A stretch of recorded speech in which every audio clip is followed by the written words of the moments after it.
ಕಲ್ಲುಕ್ವಾರಿಯಲ್ಲಿ ಸಿಲುಕಿದ್ದ ಎಲ್ಲ 7 ಮೃತದೇಹವನ್ನ ಹೊರಕ್ಕೆ ತೆಗೆಯಲಾಗಿದೆ. ಮಧ್ಯಪ್ರದೇಶದ 6 ಕಾರ್ಮಿಕರು, ರಾಜ್ಯದ ಓರ್ವ ಕಾರ್ಮಿಕ ಸೇರಿದಂತೆ 6 ಜನರನ್ನ ಹೊರಗಡೆ ತೆಗೆಯಲಾಗಿದೆ. ಅಂದ್ರೆ 7 ಜನ ಮೃತದೇಹವನ್ನ ಹೊರಗಡೆ ತೆಗೆದಿರುವುದು. ಮಧ್ಯಪ್ರದೇಶದ 6 ಕಾರ್ಮಿಕರು, ರಾಜ್ಯದ ಓರ್ವ ಕಾರ್ಮಿಕ ಸಿಲುಕಿ ಹಾಕೊಂಡಿದ್ರು. ಯಾದಗಿರಿ ಮೂಲದ ಕಾರ್ಮಿಕ ರಾಮು ನಾಯಕ್ ಸಾವನ್ನಪ್ಪಿರುವುದು. 5 ಕಾರ್ಮಿಕರಿಗೆ ಗಂಭೀರ ಗಾಯಗಳಾಗಿದ್ದು ಆರ್ಆರ್ ಆಸ್ಪತ್ರೆಯಲ್ಲಿ ಚಿಕಿತ್ಸೆ ನೀಡಲಾಗ್ತಾ ಇದೆ. ಕ್ವಾರಿಯಲ್ಲಿ ಒಟ್ಟು 12 ಮಂದಿ ಕಾರ್ಮಿಕರು ಕೆಲಸ ಮಾಡ್ತಾ ಇದ್ರು. ಮೃತರನ್ನ 46 ವರ್ಷದ ರಾಮು ನಾಯಕ, 36 ವರ್ಷದ ರಾಜ್ಪಾಲ್ ಸಿಂಗ್, 31 ವರ್ಷದ ಸತ್ಯನಾರಾಯಣ್ ಸಿಂಗ್ ಹಾಗೆ 31 ವರ್ಷದ ರಾಮ ಅವತಾರ್ ಸಿಂಗ್ ಎಂದು ಗುರುತಿಸಲಾಗಿದೆ. ಸದ್ಯ ಆಸ್ಪತ್ರೆಗೆ ಭೇಟಿ ನೀಡಿ ಮಾಹಿತಿಯನ್ನ ಪಡ್ಕೊಳ್ತಿದ್ದಾರೆ ಐಜಿ ಗಿರೀಶ್.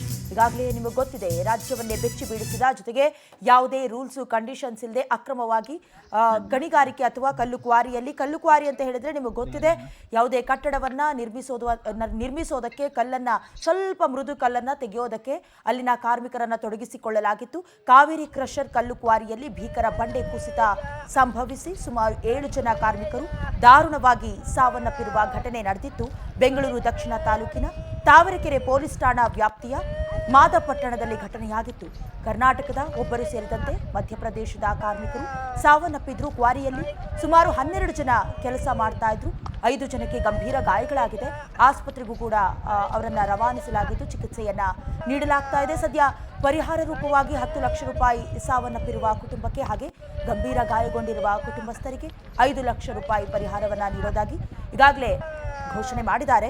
ನಿಯಮಾವಳಿಗಳನ್ನ ಉಲ್ಲಂಘಿಸಿ ಬಫರ್ ಝೋನ್ನಲ್ಲಿ ಕೆಲಸ ಮಾಡ್ತಾ ಇದ್ದು, ಜೊತೆಗೆ ಅತಿಕ್ರಮಣ ಮಾಡ್ತಾ ಇದು ನೋಡಿ, ಇದು ಈ ಊರ ಹೆಸರು ನಿಮ್ಗೆ ಗೊತ್ತಿದೆ, ಮಾದಪಟ್ಟಣ ಅಂತ ಹೇಳಿ ತಾವರೆಕೆರೆ ಪೊಲೀಸ್ ಸ್ಟೇಷನ್ ವ್ಯಾಪ್ತಿಗೆ ಬರ್ತದೆ. ಇದು ಇವತ್ತಿನ ಬೆಳಗಿನ ಜಾವ 7:30 ಸುಮಾರು ಇಲ್ಲಿ 2 ಕ್ವಾರಿ ಇದೆ. ನೀವು ನೋಡೋ ಥರ ಅದು ಮೇಲ್ಗಡೆ ಏನಿದೆ ಅದು ಬೇರೆಯವ್ರಿಗೆ ಸೇರಿರ್ತಕ್ಕಂಥ ಕ್ವಾರಿ, ಅದು ಕೆಳಗಡೆ ಏನಿದೆ ಅದು ಬೇರೆಯವ್ರಿಗೆ ಸೇರಿರ್ತಕ್ಕಂಥ ಕ್ವಾರಿ ಅದು. ಸೊ ಮೇಲೆ ಏನು ಕ್ವಾರಿ ಇದೆ ಮತ್ತು ಕೆಳಗಡೆ ಏನು ಕ್ವಾರಿ ಇದೆ, 2 ಕಡೆ ಕೆಲಸ ನಡೀತಾ ಇತ್ತು ಬೆಳಗಿನ ಜಾವ. ಸೊ ಮೇಲ್ಗಡೆಯವರು ಅದನ್ನು ಕಲ್ಲುಗಳನ್ನ ಬಂಡೆಗಳನ್ನ ಅವ್ರದ್ದು ಏನು ಹಿಟ್ಯಾಚಿಯಲ್ಲಿ ಸ್ವಲ್ಪ ಅದನ್ನು ಏನು ಮೂವ್ಮೆಂಟ್ ಮಾಡೋ ಸಂದರ್ಭದಲ್ಲಿ ಕೆಳಗಡೆ ಕ್ವಾರಿಯಲ್ಲಿ ಯಾರು ಕೆಲಸ ಮಾಡ್ತಾಯಿದ್ರು ಅವ್ರ ಮೇಲೆ ಅದು ಬಂಡೆಗಳೆಲ್ಲ ಕೆಳಗಡೆ ಬಂದು ಉಲ್ಡಿ ಬಂದು ಅವ್ರ ತಲೆ ಮೇಲೆ, ಆಮೇಲೆ ಅವ್ರ ಬಾಡಿಗಳೆಲ್ಲ ಮೇಲೆ ಬಿದ್ದು ಈ ಘಟನೆ ನಡೆದಿರೋದು. ಇದರಲ್ಲಿ ಟೋಟಲಿ ಕೆಳಗಡೆ ಕೆಲಸ ಮಾಡ್ತಕ್ಕಂಥವ್ರು 16 ಜನ ಇದ್ದರು. ಆ 16 ಜನದಲ್ಲಿ ಈಗ 7 ಜನದ್ದು ಸಾವಾಗಿದೆ, ಡೆತ್ ಆಗಿದೆ. ಇನ್ನು 5 ಜನ ಹಾಸ್ಪಿಟ್ಲಲ್ಲಿದ್ದಾರೆ. ಆ ಹಾಸ್ಪಿಟ್ಲಲ್ಲಿದ್ದು 5 ಜನರ ಪೈಕಿ ಒಬ್ಬರು ಸ್ವಲ್ಪ ಸೀರಿಯಸ್ ಇದ್ದಾರೆ, ಮತ್ತು ಇನ್ನು 4 ಜನ ಎಸ್ಕೇಪ್ ಆಗಿದ್ದಾರೆ. ಎಸ್ಕೇಪ್ ಅಂದರೆ ಅವರು ತಪ್ಪಿಸ್ಕೊಂಡಿದ್ದಾರೆ, ಅವ್ರ ಮೇಲೆ ಏನು ಈ ಬಂಡೆಗಳು ಬಿದ್ದಿಲ್ಲ. ಟೋಟಲ್ ಈಗ ಡೆತ್ ಆಗಿರೋದು ಆಸ್ ಆಫ್ ನೌ 7. ಈ 7 ಜನದಲ್ಲಿ 5 ಜನ ಮಧ್ಯಪ್ರದೇಶ, ಒಬ್ಬ ಅದರಲ್ಲಿ ಛತ್ತೀಸ್ಗಢ ಅವನು, ಇನ್ನೊಬ್ಬ ಕರ್ನಾಟಕದ ಯಾದಗಿರಿ ಅವನು ಡೆತ್ ಆಗಿರೋದು. ಇಲ್ಲ, ಸೋಫಾರ್ ಡೌಟ್ ಇದೆ, ಬಟ್ ಆದರೂ ಚೆಕ್ ಮಾಡ್ತಾ ಇದ್ದೀವಿ. ಆಸ್ ಆಫ್ ನೌ ನಮ್ಗೆ ಗೊತ್ತಿರೋ ಪ್ರಕಾರ 7 ಡೆತ್ ಆಗಿರೋದು, 7 ಬಾಡಿಗಳು ನಮಗೆ ಈಗ ಸಿಕ್ಕಿದೆ. ಇದು ನೋಡಿ, ಇದು ಈ ಊರ ಹೆಸರು ನಿಮ್ಗೆ ಗೊತ್ತಿದೆ, ಮಾದಪಟ್ಟಣ ಅಂತ ಹೇಳಿ ತಾವರೆಕೆರೆ ಪೊಲೀಸ್ ಸ್ಟೇಷನ್ ವ್ಯಾಪ್ತಿಗೆ ಬರ್ತದೆ. ಇದು ಇವತ್ತಿನ ಬೆಳಗಿನ ಜಾವ 7:30 ಸುಮಾರು ಇಲ್ಲಿ 2 ಕ್ವಾರಿ ಇದೆ. ನೀವು ನೋಡೋ ಥರ ಅದು ಮೇಲ್ಗಡೆ ಏನಿದೆ ಅದು ಬೇರೆಯವ್ರಿಗೆ ಸೇರಿರ್ತಕ್ಕಂಥ ಕ್ವಾರಿ, ಅದು ಕೆಳಗಡೆ ಏನಿದೆ ಅದು ಬೇರೆಯವ್ರಿಗೆ ಸೇರಿರ್ತಕ್ಕಂಥ ಕ್ವಾರಿ ಅದು. ಸೊ ಮೇಲೆ ಏನು ಕ್ವಾರಿ ಇದೆ ಮತ್ತು ಕೆಳಗಡೆ ಏನು ಕ್ವಾರಿ ಇದೆ, 2 ಕಡೆ ಕೆಲಸ ನಡೀತಾ ಇತ್ತು ಬೆಳಗಿನ ಜಾವ. ಸೊ ಮೇಲ್ಗಡೆಯವರು ಕ್ವಾರಿ ದುರಂತ ಸ್ಥಳಕ್ಕೆ ಶಾಸಕ ಎಸ್.ಟಿ. ಸೋಮಶೇಖರ್ ಭೇಟಿ ನೀಡಿದ್ದಾರೆ. ಘಟನಾ ಸ್ಥಳವನ್ನ ಪರಿಶೀಲಿಸಿದ್ದಾರೆ ಯಶವಂತಪುರ ಶಾಸಕ ಎಸ್.ಟಿ. ಸೋಮಶೇಖರ್. ಈ ಹಿಂದೆ ಇಲ್ಲಿ ಚಿರತೆ ಸತ್ತಾಗ್ಲೇ ಈ ಬಗ್ಗೆ ನಾನು ಹೇಳಿದ್ದೆ ಅಂತ ಹೇಳಿಕೆಯನ್ನ ಕೊಟ್ಟಿದ್ದಾರೆ. ಘಟನಾ ಸ್ಥಳ ಪರಿಶೀಲಿಸಿದ ನಂತರ ಯಶವಂತಪುರ ಶಾಸಕ ಎಸ್.ಟಿ. ಸೋಮಶೇಖರ್ ಕೊಟ್ಟ ಹೇಳಿಕೆ. ಇನ್ನು ಸಿಎಂ ಗಮನಕ್ಕೂ ಕೂಡ ಈ ವಿಚಾರವನ್ನ ತಂದಿದ್ದೆ, ಸದನದಲ್ಲೂ ಚರ್ಚೆ ಮಾಡಿದೆ ಅಂತ ಹೇಳಿದರು. ಕಾನೂನು ಬಾಹಿರವಾಗಿ ಇಲ್ಲಿ ಗಣಿಗಾರಿಕೆ ಆಗ್ತಿದೆ ಅಂತ ಎಸ್.ಟಿ. ಸೋಮಶೇಖರ್ ಹೇಳಿಕೆ ನೀಡಿದ್ದಾರೆ. ಇದನ್ನ ಸರ್ಕಾರ ತನಿಖೆ ಮಾಡ್ತೀನಿ ಅಂತ ಹೇಳಿ ಸುಮ್ಮನಾಗಿತ್ತು. ಸುಮಾರು 2 ರಿಂದ 3 ವರ್ಷದಿಂದ ಈ ಬಗ್ಗೆ ದೂರು ಕೊಡುತ್ತಲೇ ಬಂದಿದ್ದೀನಿ. ಇದರಲ್ಲಿ ಗಣಿ ಮತ್ತು ಭೂವಿಜ್ಞಾನ ಇಲಾಖೆಯ ಪಾತ್ರವೂ ಇದೆ. ಘಟನೆ ನಡೆದು 6 ರಿಂದ 7 ಗಂಟೆಯಾದ್ರೂ ಗಣಿ ಮಾಲೀಕ ಸ್ಥಳಕ್ಕೆ ಬಂದಿಲ್ಲ. ಕೂಡಲೇ ಗಣಿ ಮಾಲೀಕನ ಬಂಧನ ಆಗಬೇಕು ಅಂತ ಸೋಮಶೇಖರ್ ಹೇಳಿಕೆ ಕೊಟ್ಟಿದ್ದಾರೆ. ಕೂಡಲೇ ಆರೋಪಿಗಳ ಬಂಧನಕ್ಕೆ ಸೋಮಶೇಖರ್ ಆಗ್ರಹಿಸಿದ್ದಾರೆ. ಇವತ್ತು ಬೆಳ್ಳಂಬೆಳಗ್ಗೆ ತಾವರೆಕೆರೆ ವ್ಯಾಪ್ತಿಯ ಮಾದಾಪಟ್ನ ಗ್ರಾಮದಲ್ಲಿ ಕಲ್ಲು ಬಂಡೆ ಕುಸಿದು 7 ಜನ ಕಾರ್ಮಿಕರು ಸಾವನ್ನಪ್ಪಿರುವಂತದ್ದು. ಸದ್ಯ ಸ್ಥಳೀಯ ಶಾಸಕರಂತ ಎಸ್ ಟಿ ಸೋಮಶೇಖರ್ ಕೂಡ ಭೇಟಿಯನ್ನು ನೀಡಿ ಅಧಿಕಾರಿಗಳ ಬಳಿ ಮಾಹಿತಿಯನ್ನು ತೆಗೆದುಕೊಂಡ್ರು.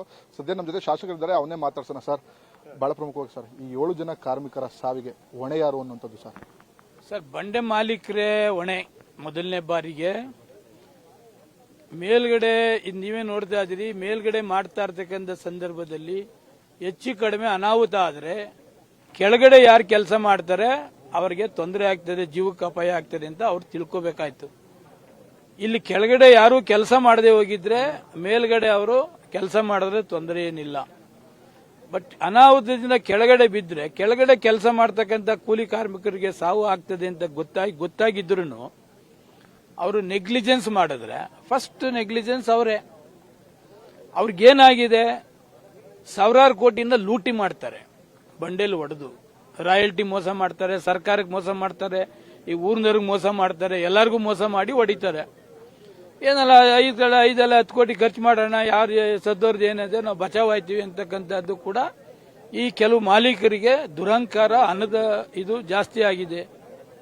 ಬೆಳಗ್ಗೆ 7 ಗಂಟೆಗೆ ಆದ್ರೂ 2 ಗಂಟೆ ಆದ್ರೂ ಕೂಡ ಅವನು ಯಾವನು ಬಂಡೆ ಮಾಲೀಕನ ಅರೆಸ್ಟ್ ಮಾಡಲಿಲ್ಲ ಅಂತಂದ್ರೆ ಯಾರನ್ನ ದೂಷಣೆ ಮಾಡೋದು?